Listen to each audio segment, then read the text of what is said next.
The morning sun streamed through the tall windows of Atlanta Municipal Court, casting long shadows across the polished wooden floors.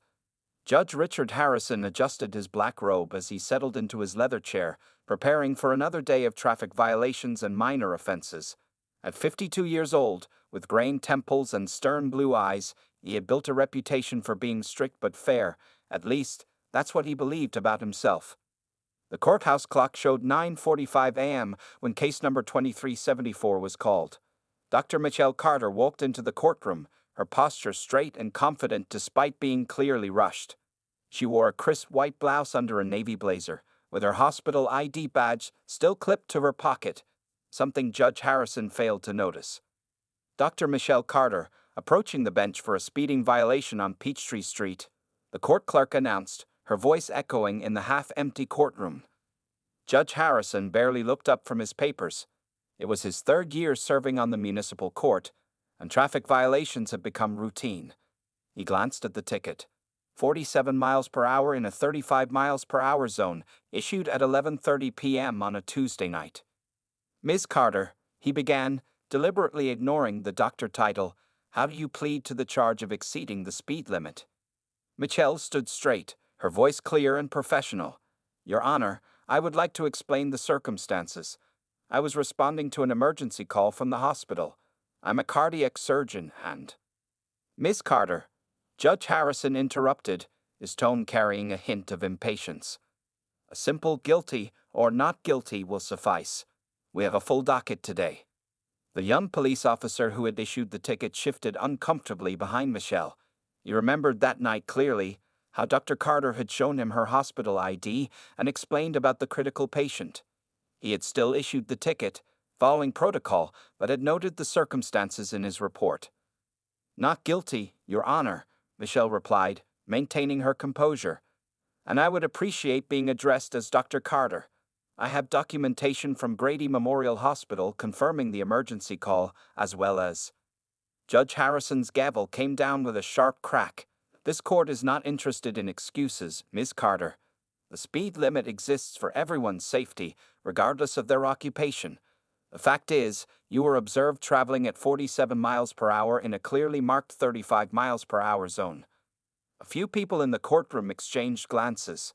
Something about the judge's tone felt off, carrying an edge that seemed unnecessary for a simple traffic violation. Michelle reached into her briefcase, pulling out several documents. Your Honor, if you would just review the emergency room records and the letter from the chief of surgery. That won't be necessary, Harrison cut her off again. This is a straightforward case. The officer's radar gun reading is clear evidence of the violation. The police officer stepped forward. Your Honor, if I may. That won't be necessary, Officer Brooks, Harrison said firmly. He shuffled some papers on his desk, not meeting Michelle's steady gaze. Given the speed recorded and your apparent lack of remorse, Ms. Carter, I'm imposing the maximum fine of $250 plus court costs. A quiet murmur rippled through the courtroom. Maximum fines were rarely imposed for first-time speeding violations, especially when there were mitigating circumstances. Michelle stood there for a moment, her expression carefully controlled. She was used to this, the subtle dismissals, the deliberate ignoring of her title, the assumptions made before she could fully explain herself. After 15 years as a doctor, she had developed a thick skin, but something about this particular incident felt different. Thank you, Your Honor, she said quietly, her dignity intact. I'll make sure the hospital's legal department receives a copy of today's proceedings. As she turned to leave, Judge Harrison was already calling the next case, having dismissed her from his mind. He didn't notice how Officer Brooks shook his head slightly, or how the court clerk frowned at her papers, or how several observers in the gallery whispered among themselves.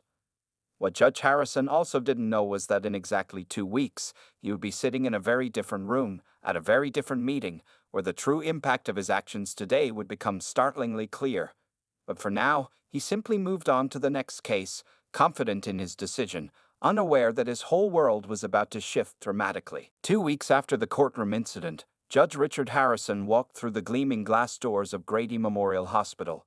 The morning was bright, and his leather briefcase swung confidently at his side. As a member of the hospital's legal advisory board, he attended these monthly meetings regularly, but today was special. They were announcing the new chief of cardiology.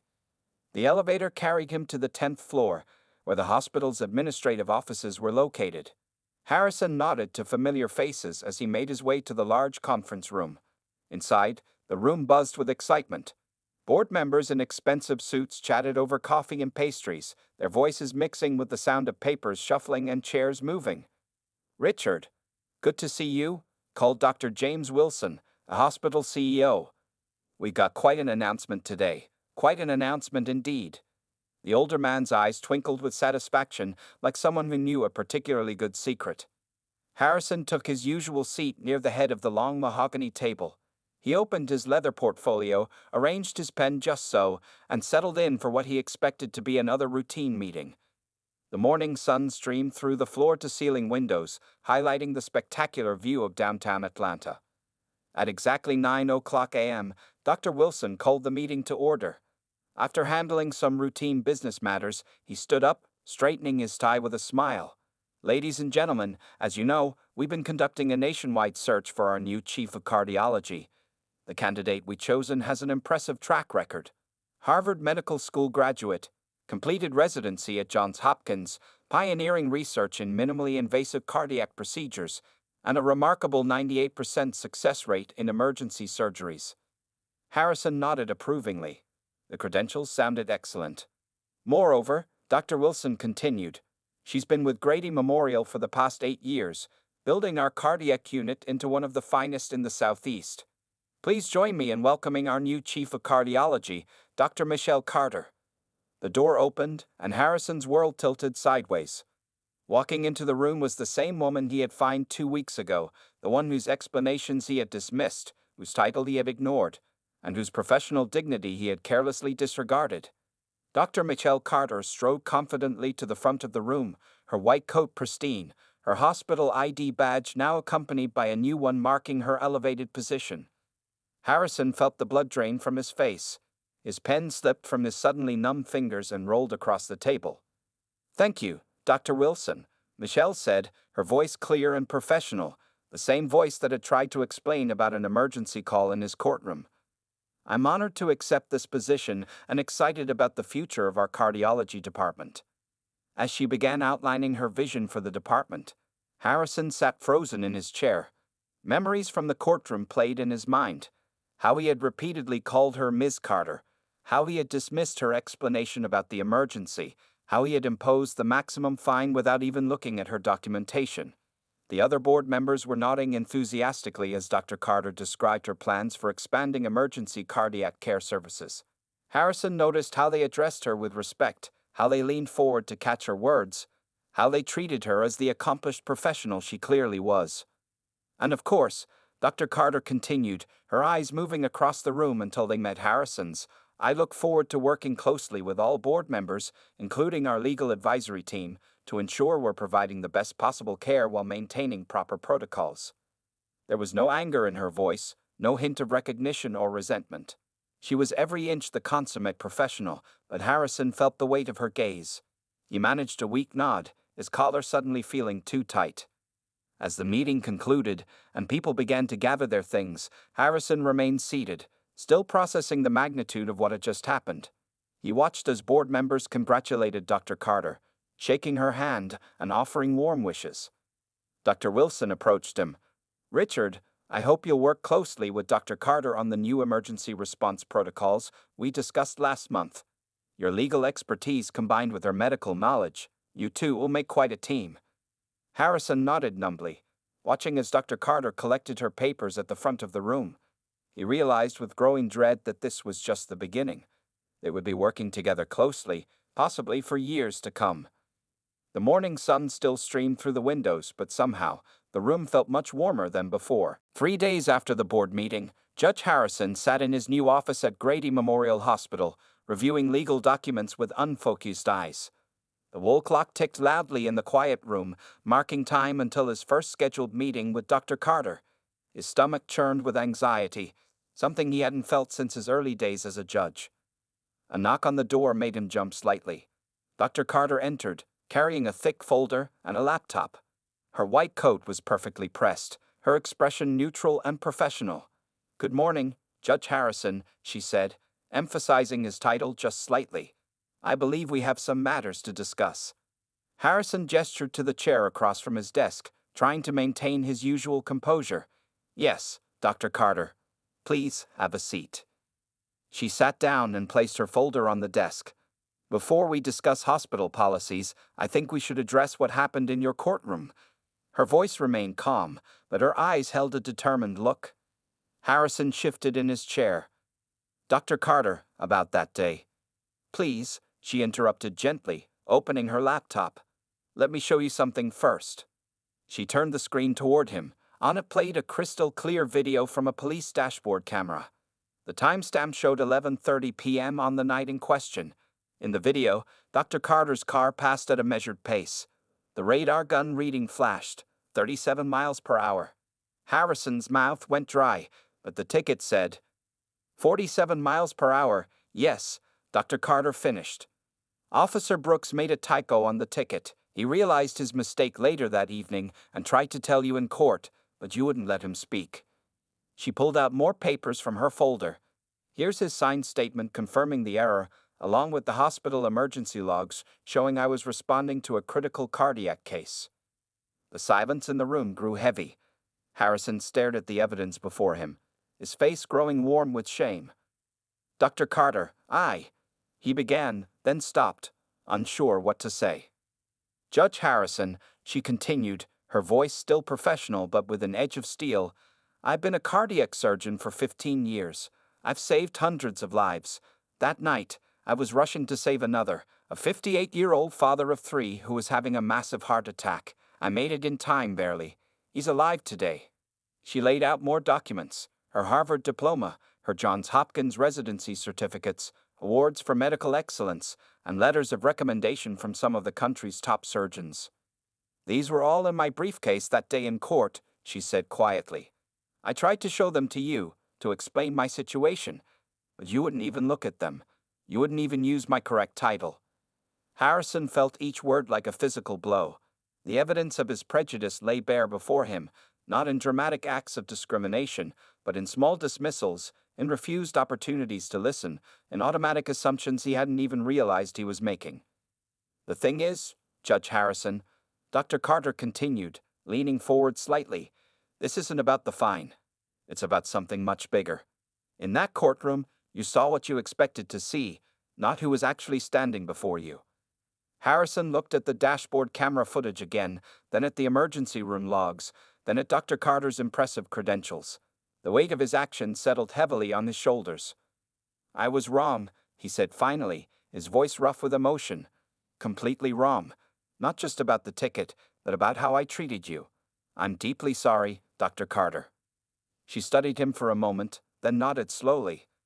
I appreciate that, Judge Harrison. But more than your apology, I need your partnership. We have important work to do here at Grady Memorial, and we need to do it together. Taking a deep breath, she pulled out another folder. Now, shall we discuss those emergency cardiac care protocols? Harrison straightened in his chair, understanding the olive branch she was extending. Yes, please, and Dr. Carter. Thank you for showing me this, for making me see. Sometimes, she replied, opening the folder, the hardest things to see are right in front of us. Now, about these protocols. As they began their work together, Harrison felt something shift inside him, a crack in the foundation of assumptions he built over decades.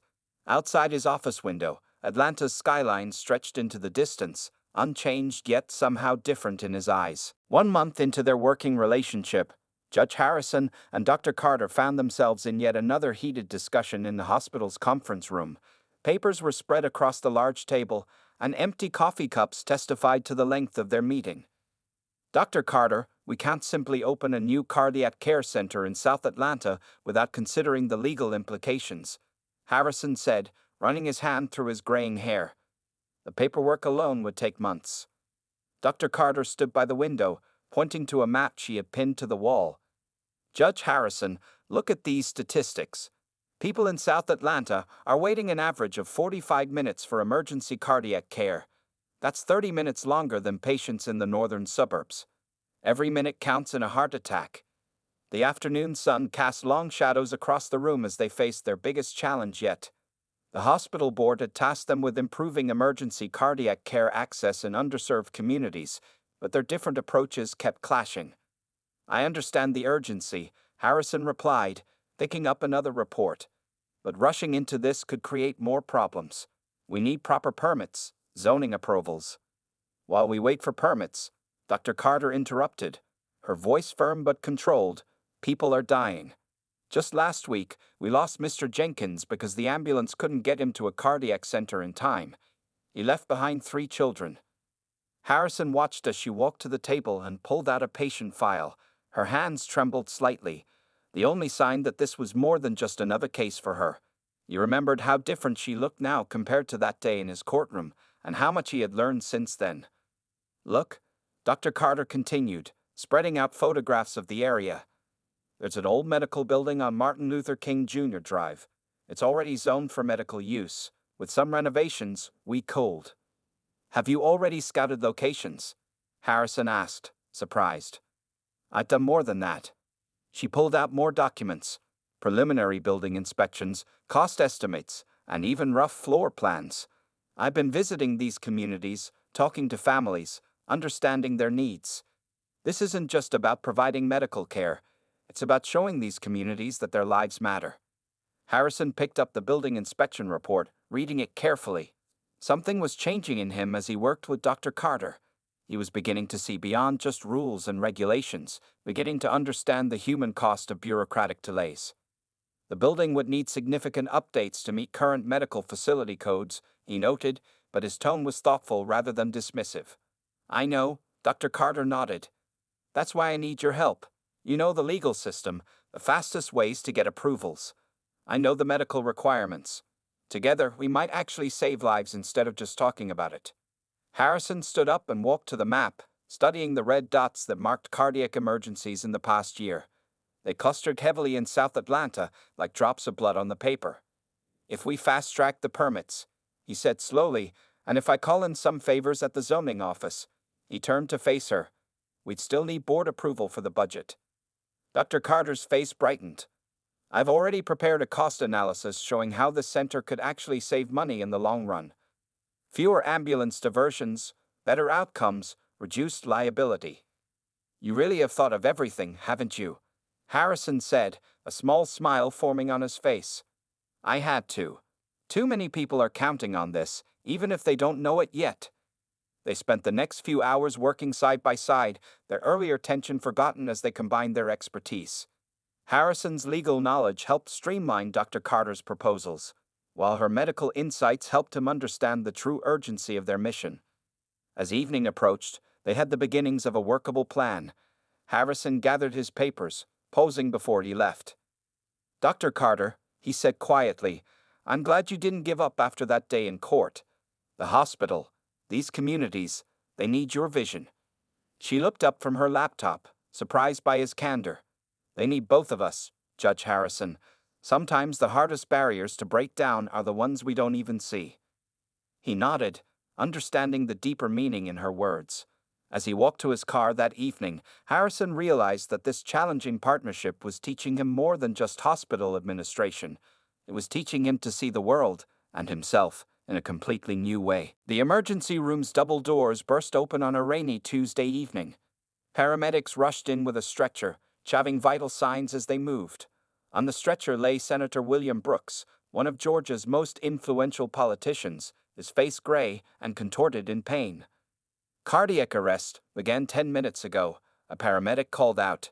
"Patient is 65, history of heart disease." Dr. Michelle Carter had just finished another surgery when her pager went off. She ran to the emergency room, her surgical cap still on. Judge Harrison, who had been in the hospital for a late meeting, stood near the entrance, watching the chaos unfold. "Get me an ECG, stat," Dr. Carter commanded, quickly taking charge. "Start him on." "Excuse me," interrupted a well-dressed man, pushing forward. "I'm Gregory Brooks, the senator's son. We demand Dr. Richardson.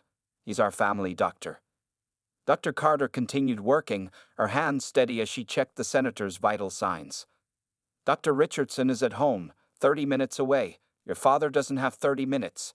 I'm the chief of cardiology, and I. No offense, Gregory cut in, his voice sharp, but we prefer to wait for Dr. Richardson. He's been treating our family for 20 years. Harrison watched Dr. Carter's face remain professional, even as the prejudice behind the son's words hung in the air. The monitors beeped urgently, showing dangerous heart rhythms. Sir, Dr. Carter said firmly, your father is having a massive heart attack. Every minute we wait reduces his chances of survival. I've performed this procedure hundreds of times. I'm your father's best chance right now. The senator's wife clutched her son's arm. Gregory, maybe we should let her. Mom, no. We don't know anything about her. How did she even become chief of? Judge Harrison stepped forward, his voice cutting through the tension. Dr. Carter is the finest cardiac surgeon in this hospital. I've seen her credentials, her success rates, and her dedication firsthand. Every second you waste questioning her qualifications is putting your father's life at risk. The monitors suddenly screamed as the senator's heart rhythm became critical. Dr. Carter moved swiftly, ignoring the family's protests. He's crashing. Get me a crash cart, she ordered. Judge Harrison, please escort the family to the waiting area. This is now an emergency situation. Harrison gently but firmly guided the protesting family members away. Through the window, they watched as Dr. Carter worked with incredible speed and precision, her movements sure and practiced. Charging to 300. Clear. The senator's body jerked as the defibrillator discharged. Long seconds passed. Then, miracle of miracles, a steady beat resumed on the monitor. We have rhythm, Dr. Carter announced. Get an oar prepped. He needs emergency bypass surgery. 4 hours later, Dr. Carter emerged from the operating room, tired but successful. The family stood up as she approached, their earlier hostility replaced by shocked gratitude. The surgery was successful, she said professionally. We placed 3 bypasses. Your father is stable and should make a full recovery. Gregory Brooks stood awkwardly, his earlier arrogance deflated. Dr. Carter, we, thank you. She nodded acknowledgement, then turned to leave. Harrison, who had stayed throughout the surgery, fell into step beside her. That was incredible, he said quietly. How do you handle it? The prejudice, the doubt, the constant need to prove yourself. Dr. Carter stopped walking, her exhaustion showing for just a moment. I handle it because I have to, because every time someone like Senator Brooks survives, it's not just a life saved, it's a mind changed. Maybe next time his family sees a black doctor, they'll remember tonight. Harrison thought about his own transformed perspective since that day in his courtroom. You changed my mind, he admitted. I didn't even realize how biased I was until you forced me to see it. A small smile touched her lips. The hardest prejudices to fight are the ones people don't even know they have. But tonight, we didn't just save a senator, we saved a father, a husband. That's what matters. As they walked toward the hospital cafeteria for much-needed coffee, Harrison realized that Dr. Carter had taught him more about justice in these few months than his years on the bench. Sometimes the most powerful lessons came not from law books, but from watching someone rise above prejudice to simply do what's right. Judge Harrison sat in the back of a crowded conference room at Grady Memorial Hospital, watching Dr. Carter give a presentation about unconscious bias in medical care. It was his 3rd diversity workshop this month, but this time he wasn't there because he had to be. He wanted to learn. Even a few seconds of hesitation can cost a life, Dr. Carter explained, showing slides of emergency room statistics. When we let our assumptions affect our judgment, patients suffer. Harrison thought back to the incident with Senator Brooks 2 weeks ago. He remembered the family's instant distrust, their automatic assumption that a white male doctor would be better qualified. He also remembered his own similar assumptions from that day in his courtroom, and his face grew warm with shame. During the lunch break, he noticed something that would have escaped his attention before. As Dr. Carter walked to the coffee station, several people subtly moved aside, not in respect, but in discomfort. A young white doctor grabbed the last sandwich just as she reached for it, not even acknowledging her presence. You see it now, don't you? Said a voice beside him. Dr. Wilson, the hospital's CEO, had joined him. The little things. The tiny dismissals that add up day after day. Harrison nodded slowly. I see them because she taught me to look. But how does she handle it all with such grace? She doesn't have a choice, Dr. Wilson replied simply. Show anger, and you're aggressive. Show frustration, and you're emotional. So she excels instead, makes herself so outstanding that they can't ignore her. After lunch, Harrison attended a department heads meeting. When Dr. Carter presented her plans for the South Atlanta Cardiac Center, he noticed how some board members checked their phones, how others interrupted her more frequently than they did other speakers. Dr. Carter, Harrison found himself saying after the third interruption, please continue. Your point about emergency response times is crucial. He saw her slight nod of appreciation and for the first time truly understood the importance of having allies. That evening, as he walked to his car, he overheard two nurses talking near the elevator. Did you hear? They're making us take another bias training next week. I know, it's ridiculous. I treat everyone the same. This is just political correctness gone mad. Harrison paused, remembering how he used to think the same way.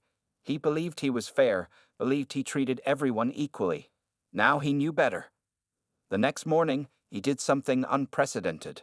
He requested a review of all his court decisions from the past year, specifically looking at fine amounts and sentencing patterns based on race and gender. The results made him sit in his office for a long time, staring at the numbers.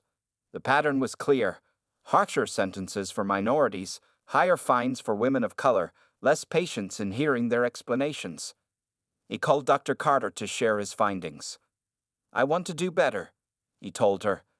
Not just in the hospital, but in my courtroom too. Would you? Would you be willing to review my new court procedures? Help me identify where bias might be affecting my judgment. There was a pause on the other end of the line.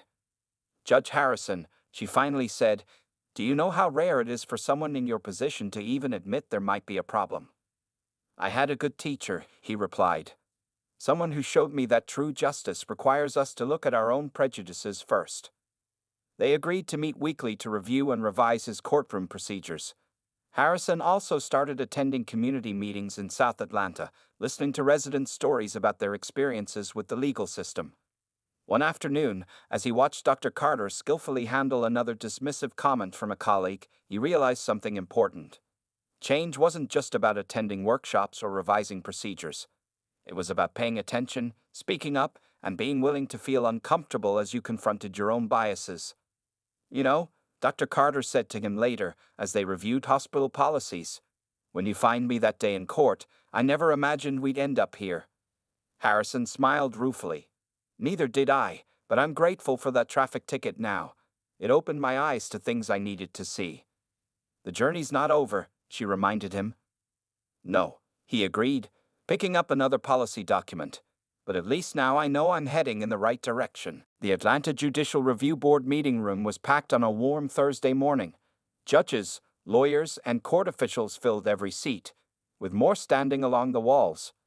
Judge Harrison stood at the podium, his heart beating fast, but his voice steady. I'm here today, he began, to report a failure of justice in my own courtroom. A murmur rippled through the crowd. In the front row, Dr. Carter sat quietly, watching as Harrison prepared to make his public admission. 3 months ago, I wrongfully fined Dr. Michelle Carter, Chief of Cardiology at Grady Memorial Hospital, for a traffic violation she didn't commit. But the real injustice wasn't just the fine. It was my conduct, my assumptions, and my refusal to even look at the evidence she tried to present. The room grew silent. It was rare for a judge to voluntarily admit misconduct, especially in such a public forum. I've reviewed my court records from the past year, Harrison continued, projecting charts onto the screen behind him. The data shows clear patterns of bias in my decisions. On average, I imposed 40% higher fines on minorities. I interrupted female defendants twice as often as male defendants. I was less likely to accept explanations or review evidence from people of color. Some of his fellow judges shifted uncomfortably in their seats. They knew similar patterns might exist in their own courtrooms. But today, I'm not just here to admit these failures, Harrison said, straightening his shoulders. I'm here to propose changes. He clicked to the next slide, showing a list of new procedures. First, mandatory review of all fine patterns every 3 months, broken down by race, gender, and economic status. Second, standardized evidence review procedures that must be followed regardless of who stands before us. Third, required documentation when maximum fines are imposed, explaining why lesser penalties weren't chosen. Dr. Carter watched as Harrison presented each point clearly and confidently. This was a different man from the one who had dismissed her in court months ago. Furthermore, he continued, I'm proposing mandatory training on unconscious bias, not just once a year but quarterly, and not just for judges, but for all court personnel. A senior judge raised his hand. This sounds expensive and time-consuming, Harrison. Is it really necessary? Harrison looked at Dr. Carter briefly before responding. Let me tell you about a cardiac surgeon who was rushing to save a life when she got a speeding ticket. Let me tell you about how I refused to even look at her hospital emergency records. How I silenced a police officer trying to correct a clerical error. How I nearly let my assumptions and prejudices prevent a highly qualified doctor from doing her job. He clicked to another slide, showing emergency response times in different Atlanta neighborhoods. Every delayed decision, every dismissed piece of evidence, every rushed judgment affects real lives. In my courtroom, I almost prioritized my assumptions over justice. How many times have we all done this without even realizing it? The room was silent now, his words hitting home with many present. I'm not proud of what happened in my courtroom that day, Harrison admitted, but I'm trying to learn from it. Dr. Carter could have filed a complaint against me. Instead, she chose to educate me, to show me how justice looks through different eyes. He introduced his final proposal, a new oversight committee that would include community members from all parts of Atlanta, ensuring diverse perspectives in judicial review processes. We call ourselves servants of justice, he concluded. But true justice requires us to first face our own prejudices. It requires us to be accountable, to be willing to change, to be brave enough to admit when we're wrong. After the meeting, as people filed out discussing the proposed changes, Dr. Carter approached him. That couldn't have been easy, she said. Harrison loosened his tie slightly. Easier than continuing to pretend I didn't have these biases, easier than letting others face the same unfair treatment I gave you. Change starts with acknowledgement, she nodded. You've taken the first step. Many of your colleagues might follow. Looking around at the dispersing crowd, Harrison saw several judges already discussing the new proposals, some nodding thoughtfully. Maybe, he said hopefully, we can make the system a little fairer, one courtroom at a time. One mind at a time, Dr. Carter corrected gently. Just like you changed yours. 1 year after the traffic court incident, Judge Harrison and Dr. Carter stood together at the grand opening of the South Atlanta Cardiac Care Center. A large crowd had gathered, hospital staff, community members, and city officials all mingled under the bright autumn sun. The new facility gleamed, its modern exterior a stark contrast to the abandoned medical building it had once been. A red ribbon stretched across the entrance, waiting to be cut. Behind it, state-of-the-art cardiac equipment could be seen through the windows, ready to serve a community that had waited too long for proper medical care. Hard to believe this all started with a traffic ticket, Harrison said quietly, standing next to Dr. Carter as they waited for the ceremony to begin. She smiled, adjusting her white coat. Sometimes the best changes come from unexpected places. The past year had transformed both their lives. The judicial reforms Harrison proposed had been adopted by courts across Atlanta. Bias training was now mandatory for all judges, and fine patterns were regularly reviewed for signs of discrimination. In his own courtroom, he had become known for his careful attention to evidence and his fair treatment of all defendants. Dr. Carter's cardiac center had already saved dozens of lives during its soft opening phase. Emergency response times in South Atlanta had dropped from 45 minutes to just 12. The hospital board had even started using their partnership as a model for other departments. Mayor Johnson stepped up to the podium. Today, she announced, we celebrate more than just a new medical facility. We celebrate what can happen when people work together, when they learn from each other, when they choose to see beyond their assumptions. As the mayor spoke, Harrison looked around at the crowd. He saw Gregory Brooks, Senator Brooks' son, who now regularly volunteered at the hospital. The senator himself had become a strong supporter of the cardiac center after his recovery. Even Officer Brooks, who had written the original traffic ticket, was there, now serving on the police department's community relations board. I'd like to invite our co-chairs, Judge Richard Harrison and Dr. Michelle Carter, to cut the ribbon, the mayor announced. They stepped forward together, accepting the large ceremonial scissors. As cameras flashed, Harrison remembered their first real conversation in his hospital office when she had shown him the dashboard camera footage. How angry and defensive he had felt then, and how grateful he was now for that moment of truth. On three, Dr. Carter said, 1, 2, 3. The ribbon fell, and applause erupted. As people began touring the facility, an elderly woman approached them, tears in her eyes. "My Harold," she said, clutching Dr. Carter's hand. "He had his heart attack last week. If this center hadn't been here." She turned to Harrison. "Thank you both. Thank you for caring about our community." Later, as the crowd thinned, Harrison and Dr. Carter walked through the new facility. Each room was equipped with the latest technology, each waiting area designed to be welcoming and comfortable. The walls displayed artwork from local artists, making the space feel like it truly belonged to the community. "You know," Harrison said, stopping by a window that overlooked the neighborhood, "I used to think justice was just about following the law. Black and white, right and wrong." Dr. Carter joined him at the window. "And now I know it's about seeing people, really seeing them, their circumstances, their challenges, their humanity." "You taught me that." "We taught each other," she corrected. "Your willingness to change, to admit mistakes, to fight for reforms, that taught me not to give up hope for change." A code blue alarm suddenly rang through the halls. Dr. Carter straightened immediately, her professional instincts kicking in. Before rushing off, she turned to Harrison. "Same time next week, we still have those court documentation procedures to review." He nodded. "I'll bring the coffee." As he watched her hurry away to save another life, Harrison thought about how far they'd come. From a mishandled traffic ticket to a partnership that was changing their city, one heart and one case at a time. Outside, the sun was setting over Atlanta, casting long shadows across the city. But inside the new cardiac center, lights blazed brightly, ready to serve all who needed help, regardless of who they were or where they came from. It was, Harrison realized, what justice and healing looked like when they worked together.